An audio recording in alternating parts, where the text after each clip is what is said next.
What is up, everybody? Skratch coming up with another Raid Shadow Legends video. In today's video, guys, we're gonna talk about champions and teams that will allow your team to go second in arena and still cash in a victory. We're not gonna focus on speed because, how you guys can see, speed is extremely expensive. And this is not meant to be some insane Platinum Arena video. This is meant to be a non-well friendly video to help the rest of you guys out there that are struggling with the 3v3 arena and with the Classic Arena. Even though I gotta mention this for Classic Arena, guys.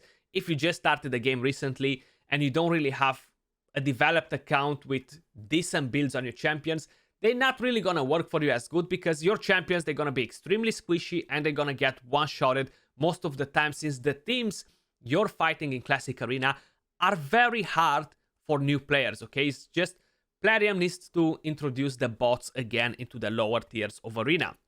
Before we jump over to talk about all these, guys, I just want to let you know, if you enjoyed the music you hear in the video, I partnered up with Soundstripe, which is a royalty-free music library. So if you're a content creator, a music enthusiast, feel free to check them out. They have an amazing music library. You're going to find the link in the description down below and in the pinned comments. Plus, I can save you a 15% on checkout by using code SCRATCH. Now, if we're going to head over to the champions, guys, of course, there are so many good legendary champions in the game that, yeah, you're going to be able to make so many different teams for Arena to go second. You have Duchess, Chris, Knackrett, Candy, the Lion, Sifi, tons and tons of OP legendary champions that allow you to go second in Arena. You can just synergize a team and bang, you got it done. You have Mountain King, you have Ursaga, but we don't have as many epic champions that will allow you to go second. So we're kind of gonna prioritize epic champions in today's video, a couple of different epic teams. Of course, if you have any of the legendaries that I mentioned, or some of them that I haven't mentioned, because there's so many good ones for these, feel free to improvise and mix and match a few epics with whatever you have from what I'm going to show you. And of course, if you have a better option as a legendary, definitely use them because they are very, very powerful. Now in today's video, guys, we're going to talk about Skratch. He's one of my favorite cleansers. I feel like I meant to do a video on him for such a long time and I just kind of like forgot about him. We have Godseeker Aniri, awesome champion. We're going to talk about Skullcrown, another awesome epic champion. And you see, not all of these builds are like extreme for Arena. They're going to destroy. They are solid builds, but they're not like out of this world, you know, unachievable. We have Rector Dread. I really want to talk about Rector Dread a bit today as well. And we have Seeker. Some of these champions, they are very unique. They have very unique abilities. So that's why some of them are not replaceable. We're going to talk about Sunless Survivor. We're going to talk about Vogot. We're going to talk about Magnar. And hopefully I haven't really missed any of the champions. I prepared some team presets just to kind of give you an idea on how to combine the champions in order to create a successful team, guys. But we're going to start talking about Seeker, okay? So is Seeker in the game, and you have Kyoku, the new Shadowkin legendary that got released like a couple of months ago. They are extremely unique, okay? And the reason for it is because of their passive.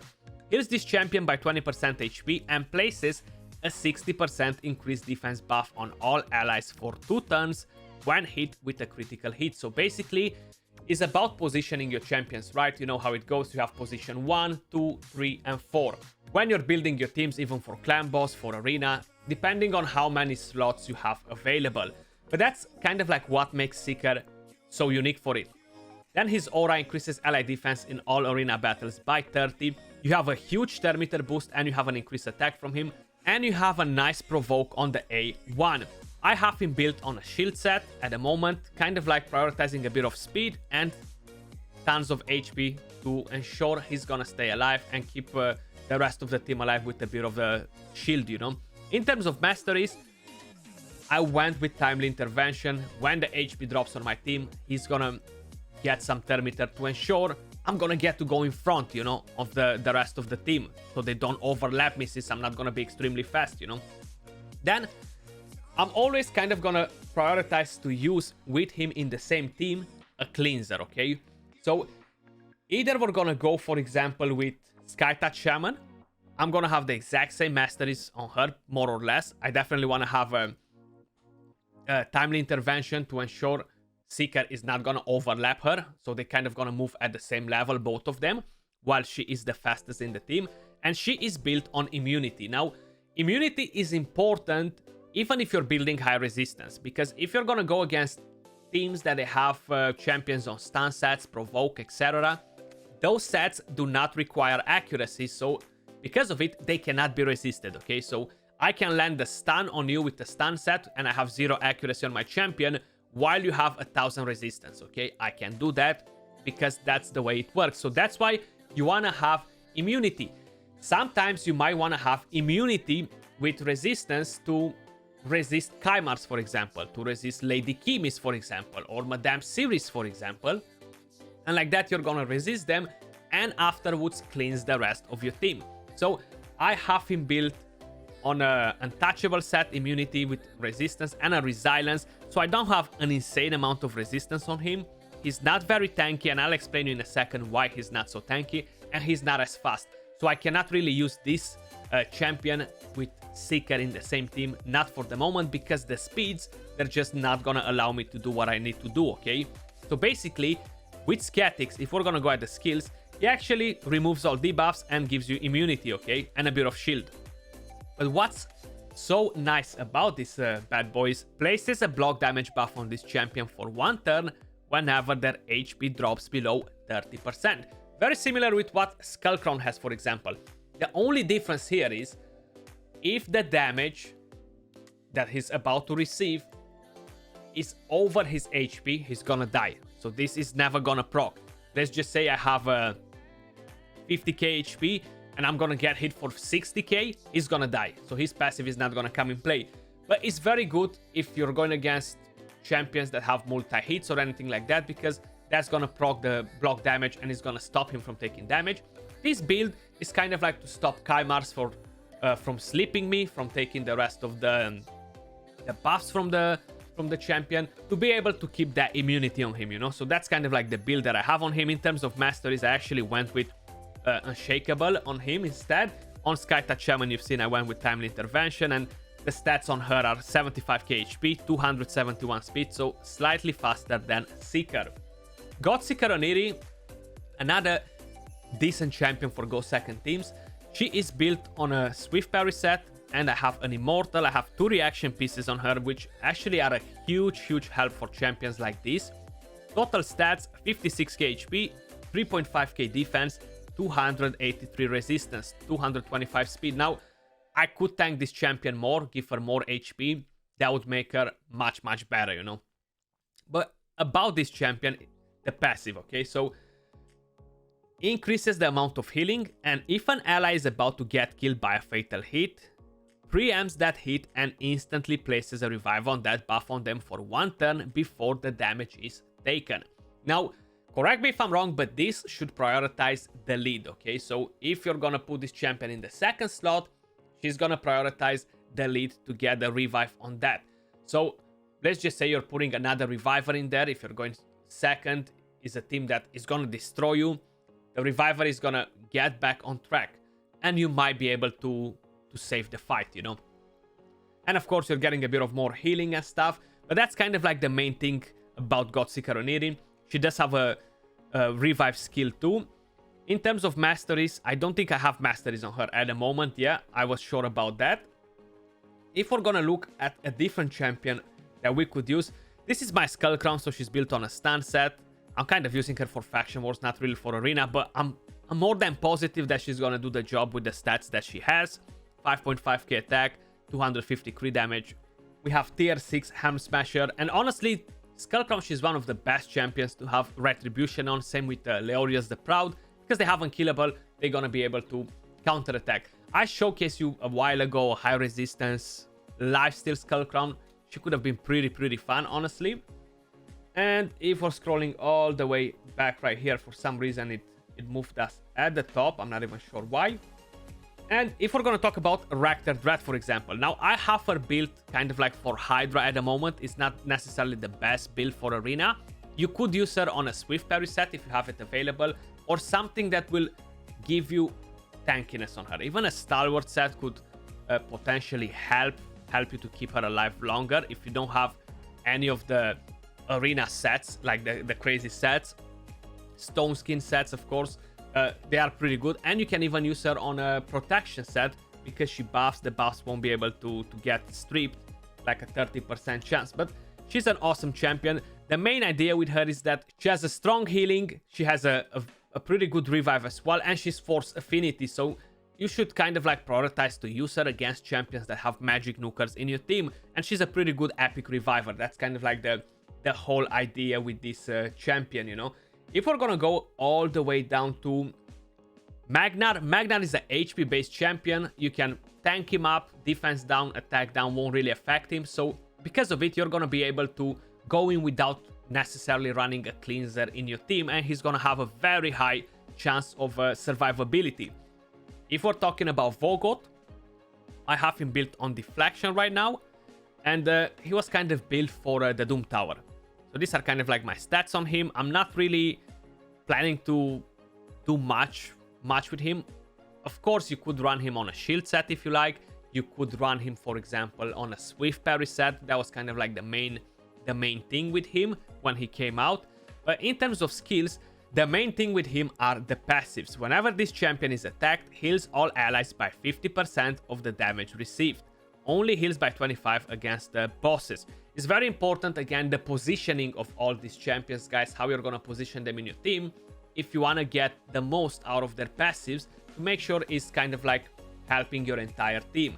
Then we do have Sunless Survivor. I don't really have her built for Arena either. She's on life still. But again, she's gonna be able to do the job because she is pretty damn unique. Places a 50% ally protection buff on all allies for 2 turns when any ally's HP drops below 50. Also places a block damage buff on this champion for 1 turn. So you gotta put her in the last position, kind of like the same situation with Vogot. And then whenever the ally is gonna drop HP, she's gonna land that ally protection and help to keep the team alive. Very awesome champion. She has a good aura, but I wouldn't suggest you to put her in the lead because you're kind of missing on her passive for Arena. That's kind of like the main thing with her, you know. Masteries, kind of like for PvE. Vogot actually has good masteries for Arena. You definitely want to get Bulwark on him on all these tanky champions. Same with Sunless Survivor. I would pretty much copy the same masteries that I have on Vogot. And this is my Magnar. He's built on Savage and an Immortal set. Pretty solid in terms of stats. 91k HP, 256 crit damage, and masteries. Almost similar with what Skullcrown had, but not that similar because I went on the support tree on him actually. But these are kind of like the champions that we're gonna focus today, guys. I'm gonna show you a few team presets to see how you can combine the champions. Of course, how I specified. If you have any of the strong OP legendary champions, feel free to improvise and use them in because a lot of them are very, very powerful champions, you know. So for example, let's just say we're gonna fight this team. If we're going at the presets, you see I made this team. So we have Seeker, Sunless Survivor, Madame Series, we have a damage dealer. Here we have Seeker, Scatix, Magnar, Madame Series. Seeker, Sunless Survivor, we have a Skytouch Shaman and Magnar. I would probably use a team like this against enemies that have buff strippers, like maybe they have a Madame Series. Those are pretty dangerous to go against and rely only on one champion to carry your team on a go second. So that's why I'm using 2. You see, I have kind of like 2 main champions to tank in. On the last team right here, we have Vogot. So we're gonna see how that goes eventually because I haven't really played it around like this, but you can combine a lot of different teams to use. So actually I'm gonna try to use this team against this one, and let's just see how it's gonna work. They're gonna steal some of our Termiter as well. I'm not sure what that Vlad exactly does because I haven't played him in ages, but you see we managed to survive. Skullcrown, of course, mainly because of that unkillable that she has. Madame Series, she took some damage, but not that much. They kind of broke my shield, and they had 2 damage dealers in the team, so now I'm gonna cleanse. They got a huge Termiter boost from Timely Intervention because the HP dropped on my Skullcrown, so they got 20% Termiter boost, both of them.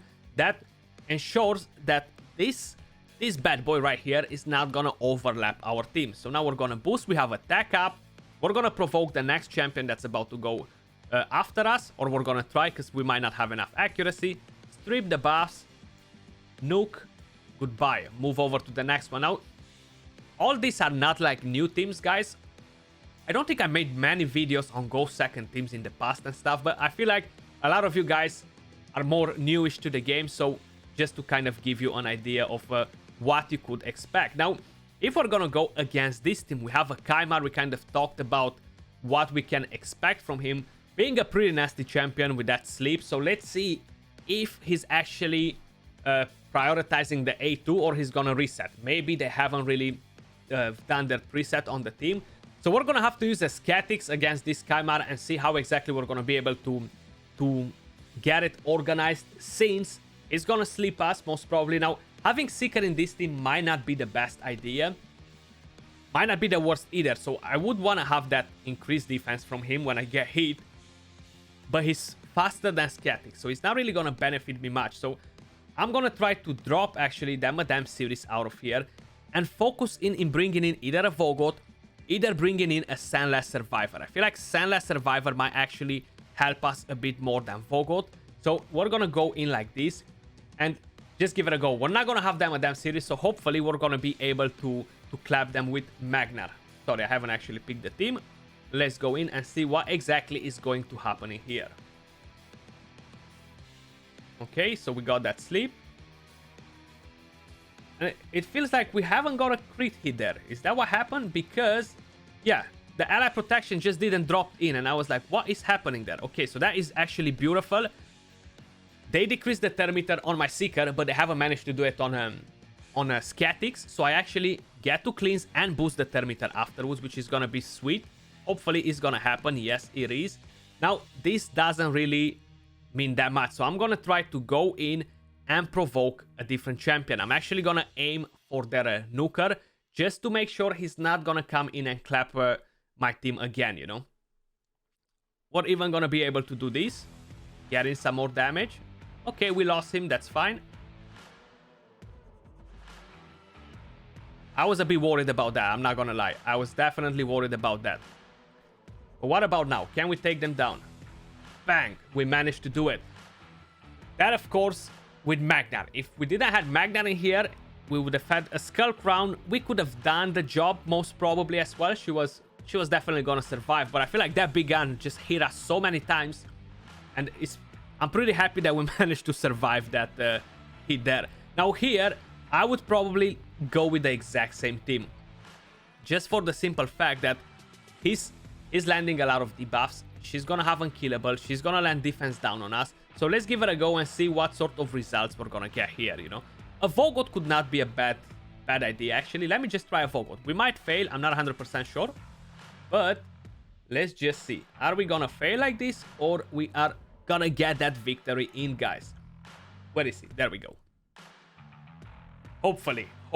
I wish I was bringing a Madame series in, though, to strip the buffs from them. You see? Bang. So luckily, we managed to stay alive here. But for how long? I'm not sure. Do not ask me. Because they have reflect damage that literally might cost us quite a bit. That's why I wish I would have bring in a Madame series, you know. Hopefully I'm gonna kill them before I die. Oof. We managed to do it. Sweet. That's kind of like an idea of making champions. What I like about Scatix is that has a chance of stealing buffs from the enemy too, you know. I don't have accuracy on him. That's the only oof. So I'm not gonna be able to steal buffs. But you still have that 3% chance of doing it, you know. What else we could see in here? I mean, most of these teams are Trand out. Oof. Are we gonna survive this? I feel like I wanna go with the exact same thing. Tranda is gonna hit us twice. We're gonna take in a lot of damage here, man. A lot of damage. Maybe my Scatix is not gonna have enough resistance for that one. I'm gonna... No, I'm not gonna put him as lead because I feel like that's gonna mess me up. I'm actually gonna bring in Sandless Survivor back instead of Vogot. I feel like we're gonna be safer like that, honestly. I could, on the other hand, bring in a Skull Crown, and I should be able to do the job. And maybe instead of Scatix, No. No, no, no, no, no, no. We're gonna go in like this. Is kind of like, should I do this? But then I was like, okay, I need to have increased attack if I want that Skull Crown to wreck them. And the problem is gonna be that I won't be able to do it, you know? Not in this way. Okay, so the good part about it is that I'm resisting with him. The rest are stealing Thermiter from my Seeker, and that kind of allows me to be in a sweet spot, you know? And again, I definitely want to focus on and provoke their Nuker. It didn't happen, but at least I kind of gave it a go there. I felt like that was the right decision, you know? And now, put them all to sleep again with Magnar. I want to try that Skull Crown again on a different team, guys, and then we're gonna end it here. So let me just find another team for Skull Crown. Actually, that was a pretty good idea with Lissandra. Let me refresh to see if I find another Lissandra sort of team like that. Okay, we found another Lissandra team. Let's just give it a go here and see what exactly is going to happen. So what I'm gonna do this time around, I'm gonna remove Magnar and I want to bring in Skull Crown. So hopefully, that Lissandra won't have enough accuracy to take Thermiter from my Scatics, and the rest of the team is gonna be on point, you know? I'm gonna have attack up. I have literally everything that I need to keep my team alive. I don't feel like I need her in this team, so I can bring in Vogot, because like that, I should be able to keep the rest of the team alive. The only problem is that he's gonna strip the shield, so actually, let's bring her back in on the safe side. You see, kind of like, you gotta think about all these things when you're doing it. He's gonna strip our shield. That's gonna be a bit of a problem. Okay. You see? That's good that it happened. So, unkillable on her. He survived literally on the edge, man. On the edge.